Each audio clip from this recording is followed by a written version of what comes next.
नमस्कार, मी पुन्हा एकदा. प्रतिभा चंद आणि तुम्ही बघत आहात नवराष्ट्राचा विशेष कार्यक्रम centre point with doctor Uday Nirgudkar. या कार्यक्रमात आज आपण ज्या विषयाची चर्चा करणार आहोत तो तुमच्या आमच्या सगळ्यांच्या शहरांशी निगडीत असलेला कमी अधिक प्रमाणात असाच विषय. फक्त निमित्त झालंय ते पुण्यातल्या चाकणमधून जवळपास 20 कंपन्या ज्या आहेत त्यांनी पुण्यातून स्थलांतरित होऊन सातारा जिल्ह्यातल्या खंडाळा हा जो MIDC परिसर आहे, औद्योगिक वसाहत आहे, तिथे जाण्यासाठीची तयारी सुरू केलेली आहे. यांनी काय होणार आहे तर यांनी जवळपास पुण्यातले त्या भागातले 4,000 जे कर्मचारी आहेत त्यांच्यावर बेरोजगारीची कुऱ्हाड कोसळेल. आणि राज्याच्या या भागात होणाऱ्या एकंदर आपण तेवढ्या कंपन्यांमुळे जो परिणाम होऊ शकतो, कारण हे MSMEs आहेत, लघु आणि मध्यम उद्योग या स्वरूपातले आहेत, त्यामुळे त्यांच्यामध्ये एक जवळपास 1,000 कोटींचा टर्नओव्हर जो आहे, उलाढाल जी आहे ती या कंपन्यांमुळे होते. बरं, हे काही पहिल्यांदाच नाहीये की पुण्याच्या संदर्भामध्ये होतं. गेल्या काही वर्षातला आपण जर बघितलं तर जवळपास 50 कंपन्या ज्या आहेत त्या या आधीच पुण्यातून स्थलांतरित झालेल्या आहेत. निरगुडकर सर, आपण नेहमी शो मध्ये प्रयत्न करतो की लोकांच्या ज्या समस्या आहेत त्यांच्यावर थेट चर्चा करावी आणि त्याच्या मुळाशी जाऊन काही ह्याचं नेमकं उत्तर काय असू शकतं यावरही एक विचारमंथन व्हावं. तुम्हाला काय वाटतं, ही जी बातमी आली त्यानंतर अक्षरशः औद्योगिक जी वसाहत आहे, तिथले लोक आहेत, कर्मचारी आहेत, त्यांच्यावर चिंतेचं वातावरण त्यांच्यामध्ये दिसून येते आणि औद्योगिक क्षेत्रासाठी, पुण्यासारख्या शहरासाठी ही अजिबात चांगली गोष्ट नाहीये. 100% तुम्ही म्हणाल ते खरं आहे की पुण्यासाठी अत्यंत चिंतेचीच बाब आहे. कारण तुम्हाला सांगतो, ही चिंता अशा करताय की हिंजवडीमध्ये IT कंपन्यांचा हब आहे. आज IT कंपन्यांच्या हबमध्ये जायला सुद्धा तुम्हाला 1.5-2 तास लागतात. त्यामुळे त्या कंपन्यांनी सुद्धा आता एक्सपान्शन इकडे करायचं नाही असा निर्णय घेतलेला आहे. आणि ही जी MIDC चाकणची आहे, 1960-61ला महाराष्ट्र स्वतंत्र राज्य स्थापन झालं. 62ला अनेक ठिकाणी MIDC निघाल्या. त्याच्यात ही MIDC निघाली. 7,000 एकरची प्रथम जागा होती. आता 12-15 एकर 1,000 एकर पर्यंत त्याचा सगळा परिसर पसरलेला आहे. आणि पुण्याच्या आसपास जर तुम्ही पाहिलं तर इकडे चाकण आहे, भोसरी आहे, तिकडे तळेगाव आहे आणि साताऱ्याच्या आधीचा खंडाळा आहे. अशी ती एक रांग पुण्याच्या बाजूला संपूर्ण. आणि त्यातल्या चाकणचं सर्वात जास्त महत्व अशा करता आहे की ऑटोमोबाईल क्लस्टर जर कुठे उभं राहिलं असेल तर ते तिकडे उभं राहिलं. तुम्ही फोक्सवॅगन घ्या, हुंडई घ्या, अनेक मोठ्या मोठ्या ऑटोमोबाईल जायंट्स तिकडे आल्या. मग त्यांचे सप्लायर झाले, त्यांचे स्टॉकिस्ट आले, त्यांचे जॉब वर्क करणारी लोक आली. अशा प्रमाणे एक मोठी इकोसिस्टीम निर्माण झाली. मग त्या सगळ्यांसाठी रेस्टॉरंट झाली, त्यांच्यासाठी ऑटो रिक्षा आल्या, मग त्यांच्या वसाहती आल्या, मग त्यांची रेस्टॉरंट झाली, मग त्याच्यासाठी हॉटेल झाली. या सगळ्याची एक मोठी इको व्यवस्था निर्माण झाली. आणि त्या व्यवस्थेला पूरक अशी व्यवस्था, मग शाळा, कॉलेज, अमुक तमुक, देवळं, हे सगळंच तिकडे एक गाव एक प्रकारे वसलं आपण म्हणलं तरी हरकत नाही. पण आज तिकडे अवस्था काय आहे? चाकणला कामावर जायचं असेल आणि 8 तास काम करायचं असेल तर पूर्वी ज्या ठिकाणी जायला अनेक असे माझे मित्र चाकणला ज्यांच्या इंडस्ट्रीज आहेत ते सांगतात की 15 मिनिटं दुरीवर जायचं घर होतं म्हणून आम्ही तिकडे बंगला बांधला. पण आज तिकडे जायला आम्हाला 1.5 तास लागतात आणि कर्मचारी त्याच्यापेक्षा दूर राहतात. हे बघा, 3 ते 4 प्रकारचे कर्मचारी आहेत. एक जे कंपन्यांचे डायरेक्टर्स आहेत, जनरल मॅनेजर्स आहेत, CEO आहेत, त्यांचे बंगले आहेत जवळपास, पण त्यांनाही आज जायला 1-1, सव्वा तास लागतोय. जे साधारणतः बाकीचे दुय्यम दर्जाचे कर्मचारी आहेत, त्यांच्या मोठ्या इमारती आहेत, त्यांनाही जायला 25-30 मिनिटं लागायची, आज तिकडे जायला त्यांना 1.5 ते 2 तास लागतात. आणि जे बाकीचे कर्मचारी आहेत की जे बाजूच्या गावांमधनं राहत आहेत, ज्याला आपण म्हणू low wage income contract labourers, आज त्यांना 3-3, 4-4 तास लागतात. याचा परिणाम असा होतो की ते कामावर उशिरा येतात. त्यामुळे जे बॅच प्रोडक्शन शेड्यूल केलेलं आहे ते शेड्यूल तिकडे कधीच निघत नाही. मग त्या अपुऱ्या झालेल्या शेड्यूलवर, प्रोडक्शनवर तुम्हाला सगळा भार द्यावा लागतो. त्यात पुन्हा इलेक्ट्रिसिटीचा सप्लाय हा इरॅटिक आहे. सप्लायरचा माल वेळेवर येत नाही, जॉब वर्क केलेला माल वेळेवर येत नाही आणि रस्त्यावरचे प्रचंड खड्डे आहेत. या सगळ्यामुळे कामावर आलेल्या कामगाराची, ऑफिसमधले जे कर्मचारी आहेत यांची मानसिकता अतिशय चिडचिडी असते. आल्यानंतर त्यांना शांत व्हायलाच अर्धा तास लागतो आणि कामाची वेळ संपण्याच्या आधी 5:30ला समजा काम संपतंय तर 4:30, 4:45 पासून त्यांची घालमेल चालू होते की आज आपण रात्री 8च्या आत सुद्धा घरी पोहोचणार आहोत की नाही. हे कुठल्या इंडस्ट्रियल इस्टेटचं लक्षण आहे मला सांगा? हे कुठल्या चौथ्या अर्थव्यवस्थेचं लक्षण आहे सांगा? पुण्यामध्ये एवढे कार्यक्षम सगळे पालकमंत्री 10-10, 15-15 वर्ष येऊन गेले, त्यांना हिंजवडीचा प्रॉब्लेम वेटिंग मध्ये आहे, पाईपलाईन मध्ये दिसत नव्हतं. चाकणचा प्रॉब्लेम पाईपलाईन मध्ये दिसत नव्हतं. मग तुमचं नेतृत्व विजनरी म्हणून तुम्ही हजारो होर्डिंग आणि बोर्ड लावलेत, त्याचा फायदा काय आम्हाला? शून्य फायदा तुम्हाला मी सांगतो. तडफदार निर्णय, त्यातल्या त्यात निर्णय, पहाटे 6 वाजल्यापासून काम करणार. झालं काय शेवटी मला सांगा? आज तुमच्या ह्याच्यातल्या इंडस्ट्रियल इस्टेटमध्ये एक्सपान्शन करायला लोक तयार नाहीत. इथे नुकसान कोणाचं होणार आहे मला सांगा? इथे नुकसान पुणे जिल्ह्याचं होणार आहे, इथे नुकसान महाराष्ट्राचं होणार आहे. एक लक्षात ठेवा, महाराष्ट्र जर उद्योगात नेला तर देश मेला. आपण 1 ट्रिलियन इकॉनॉमी झालो नाही तर देश $5 ट्रिलियन होणार नाही. मग या सगळ्याला जबाबदार कोण? आज या पुणे शहरामध्ये 8 आमदार आहेत, 21 आमदार संपूर्ण डिस्ट्रिक्ट मध्ये आहेत, 3 राज्यसभेचे खासदार आहेत आणि 4 लोकसभेचे खासदार आहेत, या व्यतिरिक्त विधान परिषदेचे खासदार आहेत. हे सगळी मिळून व्यवस्था जर हे पुढे ढकलू शकत नसतील, त्याच्यात पुन्हा आणखीन समस्या आहे. कचऱ्याची समस्या आहे, चोऱ्या माऱ्या होतात त्याची समस्या आहे, रस्त्यावरच्या स्ट्रीट लाईटची समस्या आहे. मग मला सांगा, आमच्याकडे सोयी सुविधा इंडस्ट्रियल इस्टेटसाठीच्या नेहमी डेव्हलपमेंट कर्व जो आहे त्याच्या इतक्या मागून काय येत असतात? ही सगळी जी इकोसिस्टीम आहे ती सगळी इकोसिस्टीम चाकणमधली आता कोलॅप्स व्हायला लागली आहे. आता आपण चित्रात लोकांना दाखवतोय उद्योग मंत्री येत आहेत आणि ते धडाक्याने निर्णय घेत आहेत. अरे पण परिस्थिती इथपर्यंत का आली? आजपर्यंत तुम्ही न आल्यामुळे किती कोटीचं नुकसान झालं महाराष्ट्राचं, याचा विचार नको करायला? आज इथून काय कमी रेव्हेन्यू मिळतोय का? आज तुम्हाला 1.5 लाख कोटीचा टर्नओव्हर इकडे आहे, तुम्हाला वर्षामध्ये इथे जीएसटी किती मिळतो बघा तुम्ही, आणि तुम्ही त्याच्या अगेन्स्ट सर्व्हिसेस काय देता? शेमफुल, तुम्हाला सांगतो, अत्यंत शेमफुल बेसिक सर्व्हिसेस आहेत. आणि काही लोक तिथे काही प्रचंड तुमच्याकडे मागत नाहीयेत. वीज, पाणी, रस्ते, ट्रान्सपोर्ट, बाजूच्या सपोर्ट सिस्टीम्स, एवढं मागणं. हिंजवडीला तेच अपुरे रस्ते, खड्डे, आणि त्यात पुन्हा तुझा माझा हा सगळा इश्यू. त्यामुळे प्रोडक्टिव्हिटी गेली. आणि मुळात उद्योगधंद्याला काय लागतं तर एक सर्टनिटी लागते. हे अमुक एक वाजता अमुक एक गोष्ट होणार, पण ती होताना आपल्याला दिसत नाही. का होताना दिसत नाही? तर प्रत्येक जण दुसऱ्यावर जबाबदारी ढकलतो. ही वस्तुस्थिती आहे. आणि आता या क्षणाला तरी चाकण, म्हणजे पूर्वी चाकणचा एक भुईकोट किल्ला होता, त्याचा जो लढा झालाय त्या लढ्यासारखे हे तिथे उद्योजक उभे राहत आहेत आणि त्यांचा लढा लढतायत. हे कुठल्या कल्याणकारी राज्याचं चित्र आहे मला सांगा? अगदी बरोबर आहे सर. ही तळमळ वाटणं स्वाभाविक आहे. या शहरामध्ये मी 98 पासून राहते आणि हिंजवडी उभं राहताना पाहिलेलं आहे. नंतर ताथवडे असेल किंवा आणखी खराडीचा सगळा IT पार्क असेल, आणि त्याचबरोबर चाकण आणि तळेगाव MIDC मध्ये होणारा जो एक विकास आहे तो सुद्धा पाहिलेला आहे. इथल्या अनेक समस्या आहेत. त्यामध्ये एक म्हणजे आत्ता अलीकडेच एक जो सर्वे आलेला आहे त्यामध्ये वाहतूक कोंडी यामध्ये पुणे हे शहर टॉप 5 मध्ये आलेलं आहे. इतकी प्रचंड वाहतूक कोंडी आहे आणि रस्त्यांवरचे खड्डे जे आहेत तेही भीषण आहेत.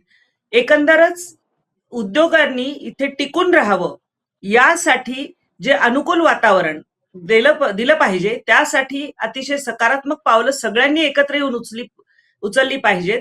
ते कोणीही करताना दिसत नाही. तू मैमयचं राजकारण चालतं, श्रेयवादाचं राजकारण चालतं, आणि त्यामुळे एकंदरच जनता जी आहे सामान्य ती भरडली जाते असं दिसतंय सर. ऍब्सोल्युटली तुम्हाला सांगतो, आपली स्पर्धा महाराष्ट्राची आपण पहिले तमिळनाडू, गुजरात या राज्यांची करणं सोडून दिलं पाहिजे. We are in a global competition. We must compare ourselves with the best infrastructure available in China और अमेरिका. सुदैवाने मी चायनाला असंख्य वेळा गेलोय, तिकडे व्यवसाय उभे केलेत, काही घेऊन चालवलेले आहेत. तुम्हाला सांगतो, गुआंगडोंग म्हणून एरिया आहे. गुआंगडोंग हा इलेक्ट्रॉनिक आणि फॅशन इंडस्ट्रीचा मोठं हब आहे. तुम्ही तिथल्या सर्व्हिसेस बघा. यांगझेला जाऊन बघा तुम्ही, तिकडे हेवी इंडस्ट्रीजचे युनिट्स आहेत. फोशानला जाऊन बघा, फर्निचर आहे. शांघाय, कुनशान, किती नावं तुम्हाला मी सांगू. मैलोन मैल पसरलेल्या इंडस्ट्रियल इस्टेट आहेत, परंतु एक्झिट अतिशय सोपी, एंट्री अतिशय सोपी, बाजूच्या सगळ्या सोयी सुविधा व्यवस्थित केलेल्या, 24 तास पाणी आणि इलेक्ट्रिसिटीचा सप्लाय. हे सगळं असताना जी इंडस्ट्री आहे त्यांच्याशी कॉम्पीट कोणी करायचं? की ज्या इंडस्ट्रीला 4 तास यायला आणि 4 तास जायला लागतात. उद्या हे सगळे प्रॉब्लेम सॉल्व्ह होतील असं मंत्री महोदय म्हणतात. मुळात निर्माण काय झाले? तोपर्यंत कोणाचं लक्ष गळ्यापर्यंत येईपर्यंत लक्ष नव्हतं. म्हणजे कॅन्सर 4th स्टेजला गेल्यानंतरच तुमच्याकडे ट्रीटमेंट मिळणार का? त्याच्या आधी ट्रीटमेंट का नव्हती? डावोसला जाऊन आम्ही इन्व्हेस्टमेंट अट्रॅक्ट करतो, very good, I compliment for that. पण डावोसला जाऊन इन्व्हेस्टमेंट अट्रॅक्ट करणे इज 25%. ती इन्व्हेस्टमेंट इथे फ्रुक्टिफाय करणे, त्यांना लागणाऱ्या सर्व्हिसेस वन विंडो मध्ये देणे, त्याच्याकरता क्लिअरन्सेस देणे, त्याकरता रस्ते, वीज, पाणी हे सगळं उपलब्ध करून देणे ही जबाबदारी कोणाची आहे? मग त्यावेळेला ढकलाढकली चालू होते. PMRDA कडे ढकला, मग ते म्हणणार या महानगरपालिकेकडे, मग त्या महानगरपालिकेकडे, मग या ग्रामपंचायतीकडे, मग या MIDCच्या अथॉरिटीकडे. लोकांना, उद्योजकांना काय करायचंय तुमच्या 10 अथॉरिटीजशी? त्यांना त्यांची सर्व्हिसेस मिळाली पाहिजे. आणि हे फक्त चाकणचे प्रॉब्लेम नाहीये. तळेगाव मध्ये तुम्ही जा, तेच आहे. संभाजीनगर मध्ये जा, तेच आहे. मंत्री महोदय आज म्हणतायत की आता मी दर 15 दिवसांनी इकडे जाणार, तिकडे जाणार. मला तुम्ही सांगा, हे प्रॉब्लेम जर पत्रकारांच्या कानावर येऊ शकतात तर मंत्री महोदयांच्या कानावर का बरं येऊ शकत नाही? आज या इंडस्ट्रीज उभ्या करण्याकरता शेतकऱ्यांनी त्यांच्या जागा दिलेल्या आहेत, लक्षात घ्या. आणि एक शेतकरी त्याची जागा देतो तेव्हा तो अक्षरशः स्वतःचं काळीच काढून देत असतो. आज तुम्ही त्या काळजाचं काय केलं? समस्या निर्माण झाली की फक्त आपल्याकडे राजकारणाची चिखलफेक चालू होते. आज मंत्री महोदय तिकडे आलेले असताना त्या एरियातले सगळे नगरसेवक, सगळे आमदार, खासदार का हजर नव्हते? फक्त 2 जण हजर होते, अमोल कोल्हे आणि बाबाजी शिंदे. मग इतर वेळी ट्विट करणारे आणि त्याच्यावर शरसंधान साधणारे की आमच्याच यांनी ती इस्टेट उभी केली होती, पण मग प्रॉब्लेम सॉल्व्ह करला तुम्ही का नाही? आणि कृपया करून ती जी घोषणा असलेली होर्डिंग्स आहेत ना तिकडे, महाराष्ट्र गतिमान, निर्णय वेगवान, केविलवाणी वाटतात होती आता. याचं कारण हा गतिमानता जी आहे ना ती जर आम्हाला रस्त्यावर दिसली असती आणि आम्हाला ते जर निर्णयात दिसलं असतं तर होर्डिंग लावायची गरज नाहीये. इथे स्वतःहून लोक एक्सपान्शन करतील. आज एक्सपान्शनला इतर इंडस्ट्रीत का नाही जायचं मला सांगा? आजच्या औद्योगिक विकासाचं श्रेय हे आजचे राजकारणी घेऊ शकतायत का? हे 62ला उभं राहिलं, महाराष्ट्रातल्या उद्योजकांनी वाढवलं, महाराष्ट्रात मोठ्या इंडस्ट्री झाल्या, त्याच्या अँसिलरी इंडस्ट्री झाल्या, सप्लाय इंडस्ट्री झाल्या. ही इकोसिस्टीम ही 10 वर्षात निर्माण झाली का मला सांगा? याला 30-30, 40-40, 50-50 वर्ष लागलेली आहेत. पण तुम्हाला ती साधी टिकवता पण येत नाही.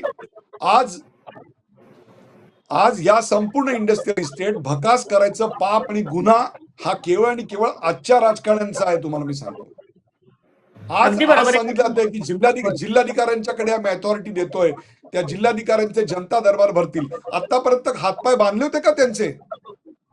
लोकांना येऊन तुम्हाला असं वेठीला धरायचं, त्यांना कामं नाही आहेत दुसरी इंडस्ट्रीला की तुम्हाला वेठीला धरणे एवढी?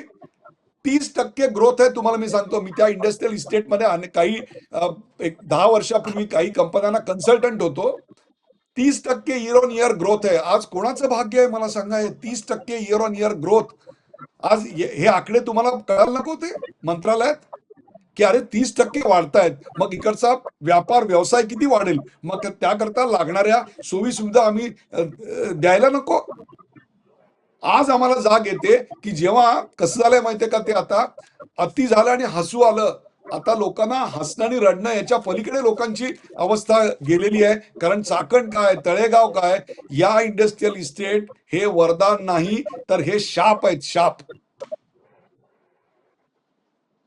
अगदी बरोबर आहे सर. कुठेतरी नियोजनामध्ये गडबड, सगळे एकमेकांचे लागे बांधे, एकमेकांवर चिखलफेक. मला तो अजितदादा पवार यांचा एक व्हिडिओ आठवतो. पालकमंत्री होते हिंजवडीच्या तिथे आणि त्यांच्याच याचा सरपंच सगळ्या फुटपाथवर झालेली अतिक्रमणं आणि त्यामुळे अगदी उद्विग्न ते म्हणाले, अरे बाबांनो, कंपन्या बाहेर चालल्यात, आता तरी जागेवर या.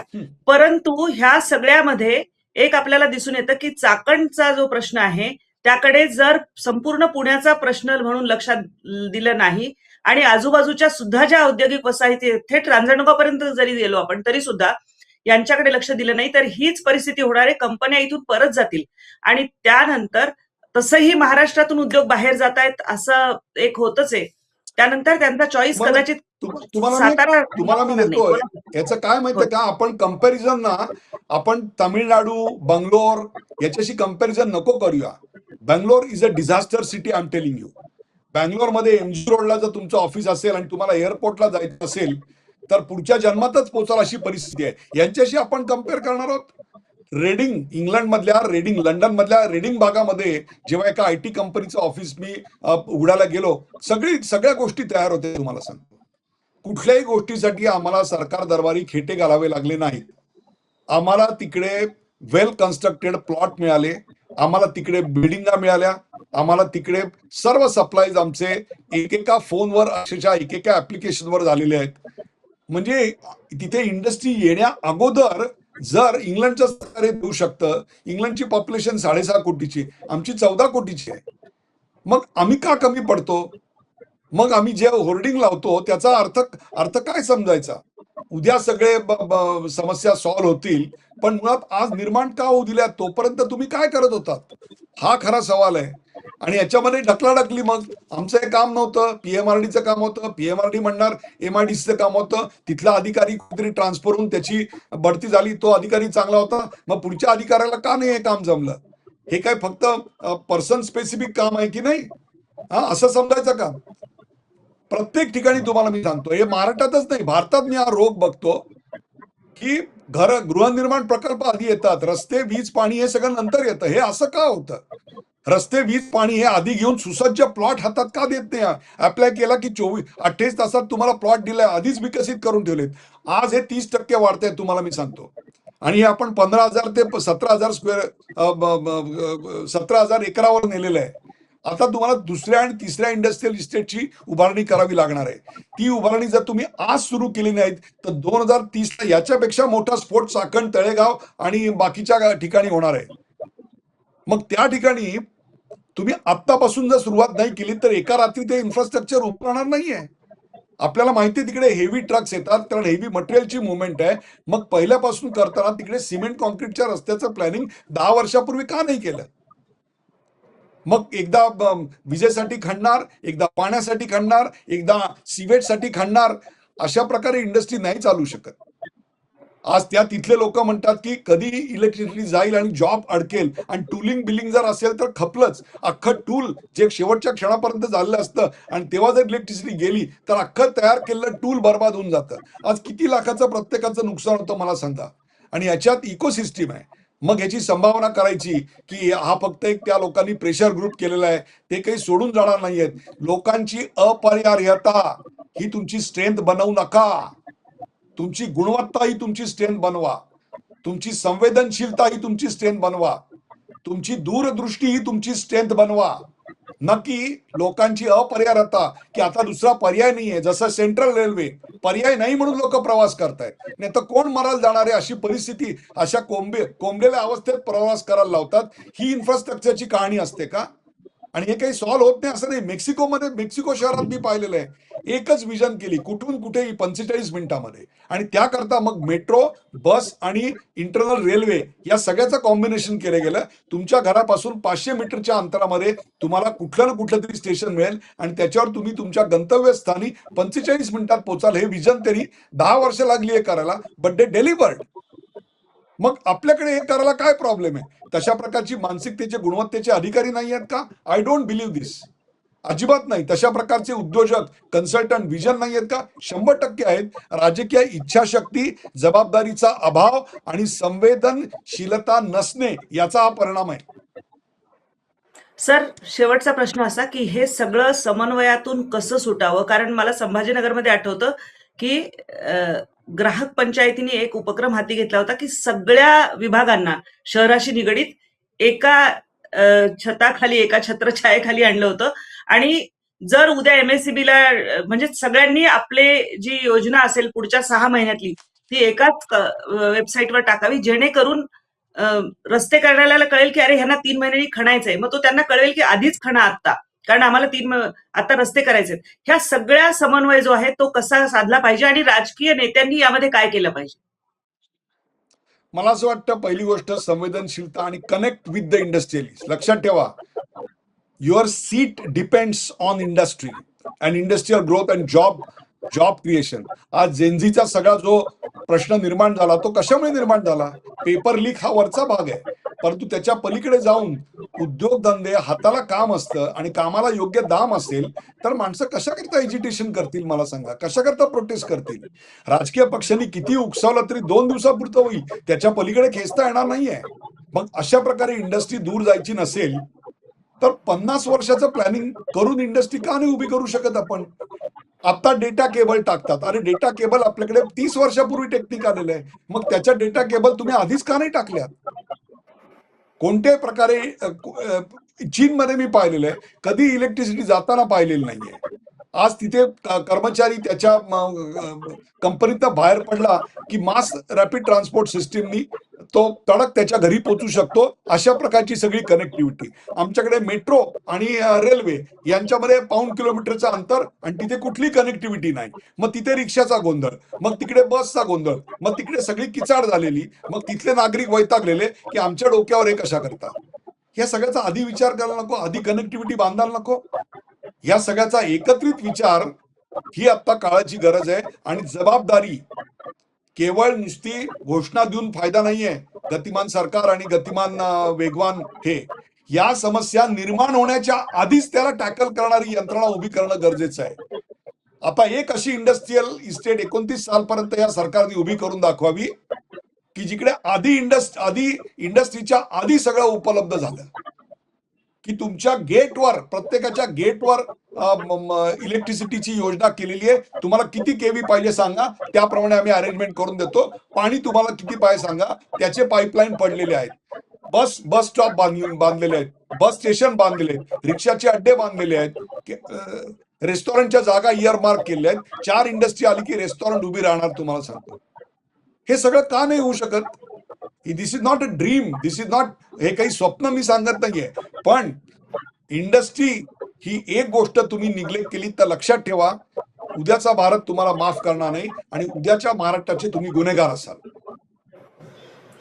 याच नोटवर आपण इथे थांबूया. हा व्हिडिओ जास्तीत जास्त लोकांपर्यंत पोहोचवा आणि ज्यांनी या संदर्भामध्ये नुकतीच एक पत्रकार परिषद घेतली होती अनेक उद्योजकांनी, MSMEsनी, आणि त्यांनी त्यांच्या ज्या समस्या आहेत त्या मांडलेल्या होत्या, त्याला आपण नवराष्ट्राच्या माध्यमातून आवाज त्याचा उठवलेला आहेच. काही ग्राउंड रिपोर्ट्स केलेले आहेत. तुमचे प्रश्न, तुमच्या सूचना, तुमच्या समस्या अवश्य कमेंट बॉक्समध्ये कळवा. फक्त एका सभ्य भाषेत आणि त्या सकारात्मक किंवा म्हणजे टीका करणाऱ्या अवश्य असाव्यात, पण भाषेची मर्यादा सोडू नये एवढीच एक विनंती. हा व्हिडिओ संपूर्ण बघा, जास्तीत जास्त लोकांपर्यंत पोहोचवा आणि चॅनलला सबस्क्राईब करायला विसरू नका. तुर्तास मी आणि निरगुडकर सर आपली रजा घेतो. धन्यवाद. धन्यवाद.